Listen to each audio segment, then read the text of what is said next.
চলুন একটা ব্যাপার নিয়ে ভাবা যাক। ধরুন বিরোধী দলের কোনো নেতা বিদেশে একটা বাড়ি কিনলেন, সঙ্গে সঙ্গে আমরা বলে উঠি জনগণের টাকা পাচার হয়ে গেল। কিন্তু ঠিক সেই একই কাজ যখন আমাদের নিজেদের দলের নেতা করেন, তখন আমরাই আবার বলি, বাহ কি দারুণ একটা বিনিয়োগ। কাজ কিন্তু একটাই, কিন্তু আমাদের রায় একেবারে ভিন্ন। এই যে দ্বিচারিতা, এটা কেন? হ্যাঁ, এই প্রশ্নটা দিয়েই আজকের আলোচনা শুরু করা যাক। কেন একই কাজ একজনের জন্য হয়ে যায় বিরাট অপরাধ আর অন্যজনের জন্য হয়ে যায় একটা মাস্টার প্ল্যান? এই যে দলীয় অন্ধত্ব, এর আসল কারণটা কি, সেটাই আজ আমরা একটু তলিয়ে দেখব। তো এই পুরো ব্যাপারটাকে আমরা কয়েকটা ভাগে ভাগ করে বোঝার চেষ্টা করব। প্রথমে দেখব এই দ্বিমুখী নীতির কিছু উদাহরণ, তারপর জানব এর পরিণতি কি হয়, এর পেছনের মনস্তত্ত্বটা কি, আর সবশেষে এই অন্ধত্বের বৃত্ত থেকে বেরোনোর উপায়টাই বাকি। তো চলুন প্রথম অংশে ঢোকা যাক, যেখানে রাজনীতির এই ডাবল স্ট্যান্ডার্ড বা দ্বিমুখী নীতির একটা পরিষ্কার ছবি আমরা দেখব। এই স্লাইডটা দেখুন, কি দারুণভাবে ব্যাপারটা তুলে ধরেছে। ধরুন কোনো প্রভাবশালী ব্যক্তি কয়েক হাজার কোটি টাকা ট্যাক্স ফাঁকি দিল। সে যদি বিরোধী দলের কেউ হয়, তাহলে আমাদের প্রতিক্রিয়া কি হয়? চোর, জনগণের রক্তচোষা। কিন্তু সেই একই লোক যদি আমাদের নেতার কাছের কেউ হয়, তখন আমরাই বলি, আরে এটা তো একটা ইকোনমিক ট্যাকটিক্স। দেশের অর্থনীতিকে চাঙ্গা করতে হলে বিজনেসের জন্য একটু আধটু ছাড় তো দিতেই হয়। এই যে অন্ধ সমর্থন, এটা কিন্তু মোটেও নিরীহ কিছু না। যখন আমরা আমাদের নেতার একেবারে চোখে আঙুল দিয়ে দেখিয়ে দেওয়ার মতো ভুলকেও মাস্টার স্ট্রোক বলে চালিয়ে দিই, তখন আমরা আসলে তাকে একটা লাইসেন্স দিয়ে দিচ্ছি, একটা বার্তা দিচ্ছি যে আপনি যা খুশি তাই করুন, আমরা তো আছি, আপনাকে কোনো প্রশ্ন করা হবে না। আর এই অন্ধ আনুগত্যই তাকে যে কোনো অন্যায় করার সাহস চুকিয়ে দেয়। আচ্ছা, এই অন্ধ বিশ্বাসের মাসুলটা তাহলে কি? মানে এর পরিণতিটা বাস্তবে কি দাঁড়ায়? চলুন সেটাই দেখি। এই যে প্রশ্নহীন আনুগত্য, এটাই কিন্তু নেতাকে লাগাম ছাড়া করে দেয়। তখন কি হয়? দুর্নীতি বাড়তে থাকে, দেশের টাকা বাইরে পাচার হয়ে যায়, ব্যাংকগুলো খালি হতে শুরু করে, বাজার চলে যায় সিন্ডিকেটের হাতে, আর মেধার বদলে জায়গা পায় স্বজনপ্রীতি। আর সবচেয়ে দুঃখের বিষয় হলো, এই যে হাজার হাজার কোটি টাকা লুটপাট হচ্ছে, তার প্রত্যেকটা পয়সা কিন্তু সাধারণ মানুষেরই টাকা। আর এর চেয়ে বড় আইরনি আর কি হতে পারে বলুন তো? আমরা যাকে ত্রাতা ভেবে মাথায় তুলে নাচি, সেই মানুষটাই কিন্তু আমাদের ট্যাক্সের টাকায় এসি রুমে বসে আমাদেরই অধিকার নিয়ে ছিনিমিনি খেলছে। কারণ নেতা খুব ভালো করেই জানেন তার অন্ধ ভক্তরা কোনোদিনও তাকে প্রশ্ন করবে না। তো প্রশ্ন হলো, মানুষ জেনে শুনেও এমনটা করে, এর পেছনের সাইকোলজিটা কি? চলুন আমাদের মনের উপর থাকা সেই ৩টা শেকলের কথা জানা যাক, যা আমাদের এমন অন্ধ করে রাখে। প্রথম শেকলটা হল পরিচয়ের সংকট।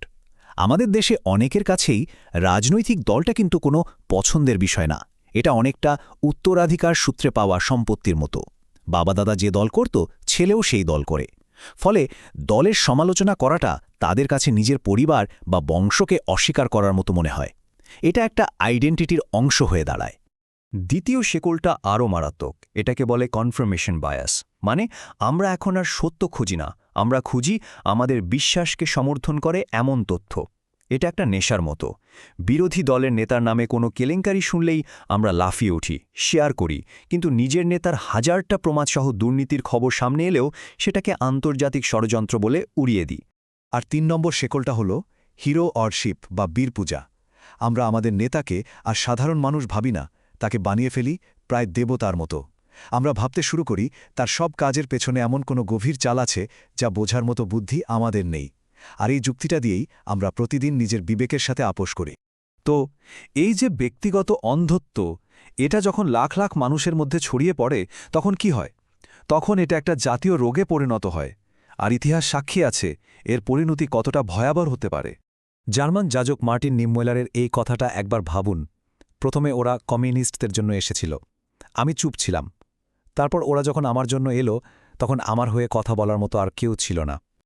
কথাটা খুব জরুরি, কারণ অন্যের উপর হওয়া অন্যায়ের সময় আমাদের এই যে সুবিধাবাদের নীরবতা, এটাই কিন্তু ধীরে ধীরে স্বৈরাচারকে জন্ম দেয়। আর আজকের ডিজিটাল যুগে এই নীরবতা আরও ভয়ঙ্কর রূপ নিয়েছে ফিল্টার বাবল নামের একটা জিনিসের মাধ্যমে। মানে ফেসবুক, ইউটিউবের অ্যালগোরিদম আমাদের চারপাশে একটা অদৃশ্য দেয়াল তুলে দেয়। এটা আমাদের শুধু সেই জিনিসগুলোই দেখায় যা আমরা দেখতে চাই। ফলে অন্য কোনো মত বা সত্যি আমাদের কাছে পৌঁছাতেই পারে না। আর যদি কখনো পৌঁছেও যায়, সেটাকে আমাদের কাছে শত্রুপক্ষের প্রপোগ্যান্ডা বলে মনে হয়। তাহলে এর থেকে বের হওয়ার উপায়টা কি? সমাধানটা কোথায়? চলুন শেষ অংশে আমরা সেই একটা অস্ত্রের কথা বলবো যা আসলে প্রত্যেক নাগরিকের হাতেই আছে।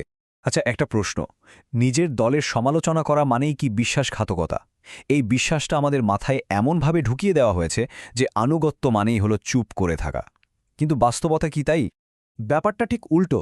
সমালোচনা কিন্তু বিষ নয়, বরং এটা হলো অ্যান্টিসেপ্টিকের মতো। এটা দলের ভেতরের ঘা, ভেতরের পচনটাকে পরিষ্কার করে। সমালোচনা না করা মানে হলো সে পচনটাকে বাড়তে দেওয়া আর দলটাকে ভেতর থেকে শেষ হয়ে যেতে দেখা। শেষ করার আগে একটা কথা মনে রাখা খুব দরকার। রাজনীতি কোনো ধর্মগ্রন্থ নয় যে এখানে প্রশ্ন করা যাবে না, আর নেতাকে ভালোবাসা কোনো অপরাধ নয়, কিন্তু তার ভুলের সমালোচনা না করাটা অবশ্যই অপরাধকে প্রশ্রয় দেওয়া।